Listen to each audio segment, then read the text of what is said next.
नमस्कार दोस्तों, स्वागत है आपका हिंदी नॉलेज शो में। तो दोस्तों, आज अमेरिका से भारत के लिए एक बड़ा ऑफर आया है और आप इससे पहले कोई कमेंट करे, एक बार ऑफर सुन लीजिए, क्योंकि इस ऑफर ने भारत को भी सोचने पर मजबूर कर दिया है और अब भारत इस अमेरिकी लड़ाके को बहुत ही सीरियसली कंसिडर कर रहा है।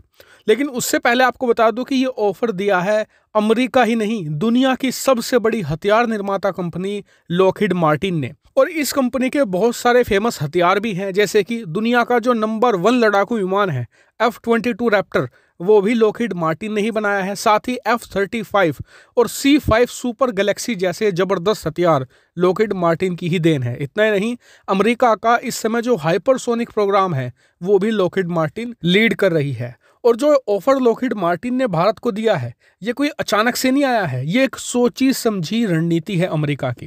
दरअसल हुआ क्या कि अब से एक हफ्ता पहले फ्रांस ने यूएई के साथ 80 राफेल लड़ाकू विमानों की डील कर ली। अब इससे भारत के लिए मुश्किल ये पैदा हो गई है कि भारतीय वायुसेना में लगातार लड़ाकू विमानों की कमी है। हमारे पास 42 स्क्वाड्रन होनी चाहिए, लेकिन हमारे पास इस समय 30 से लेकर 32 स्क्वाड्रन मौजूद है और एक स्क्वाड्रन में करीबन 17 से लेकर 18 लड़ाकू विमान होते हैं। ऐसे में रफली हमें 114 लड़ाकू विमानों की अभी इसी वक्त जरूरत है और इसीलिए भारत ने एक डील निकाली थी MRFA, जिसे पहले MMRCA के नाम से जाना जाता था। इसके तहत भारत 110 से 114 लड़ाकू विमान खरीदने जा रहा था और ये बताया जाता है कि इसके लिए भारत ने राफेल को सेलेक्ट कर लिया था। अगले साल इसकी अनाउंसमेंट भी कर दी जाती और उसके बाद फ्रांस को ये डील भी दे दी जाती।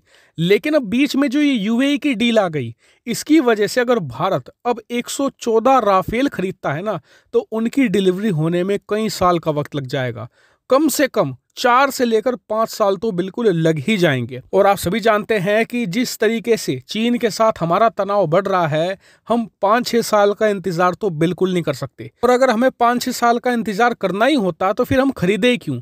5-6 साल बाद तो हमारा M का भी बनकर तैयार हो जाएगा, तेजस MK2 भी बनकर तैयार हो जाएगा। तो ऐसे में तो इतना लंबा इंतजार करने का कोई सेंस नहीं बनता। हमें डिलीवरी चाहिए तुरंत। और इसीलिए लॉकहीड मार्टिन ने भारत को एक जबरदस्त ऑफर दिया है।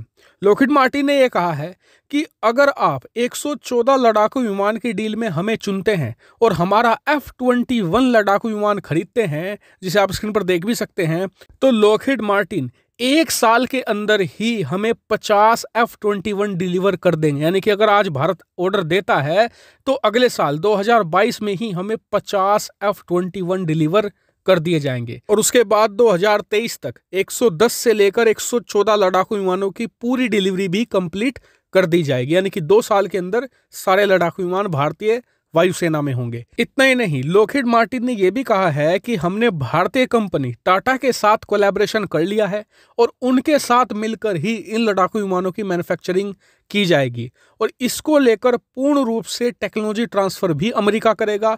और इसकी शुरुआत तो ऑलरेडी कर भी दी है लॉकहीड मार्टिन ने। उन्होंने आज जानकारी ये दी है कि जो F-21 की जो विंग्स टेक्नोलॉजी है, ये तो ऑलरेडी हम टाटा को दे भी चुके हैं। इतना ही नहीं, यहाँ पर यह भी कहता है अमेरिका कि जो F-21 लड़ाकू विमान है, ये स्पेशली भारत के लिए ही होगा। भारत के अलावा किसी और देश को अमेरिका ये नहीं बेचेगा। ये बात अमेरिका ऑन पेपर लिखकर भी देने को तैयार है। वहीं आपकी जानकारी के लिए बता दूं कि F-21 बिल्कुल नया लड़ाकू विमान है। इसे F-16 और F-35 स्टेल्थ की टेक्नोलॉजी को मिक्सचर करके बनाया गया है। लेकिन इस ऑफर में एक बात जो सबसे खास है वो है डिलीवरी का समय।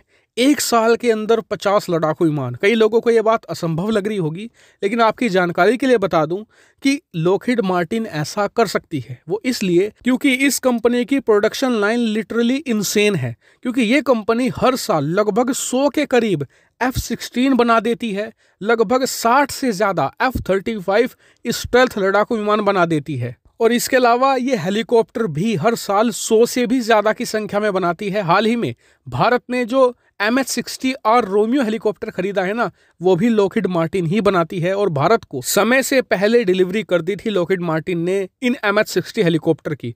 तो ऐसे में डिलीवरी पर तो आप निश्चिंत हो जाइए। अगर लॉकहीड मार्टिन कह रही है ना, तो वो डिलीवर कर देंगे, उनकी ऐसी कैपेबिलिटी है। लेकिन जो मेन सवाल है वो ये कि क्या भारत को F-21 खरीदना चाहिए या नहीं। ये आप मुझे कमेंट करके बताइए। मैंने आपको सारी चीज़ें बता दी है, इसके बाद आपका जेन्युइन व्यू पॉइंट क्या होगा कमेंट करके जरूर बताइएगा। फिलहाल में इतना ही। Thank you very much for watching video.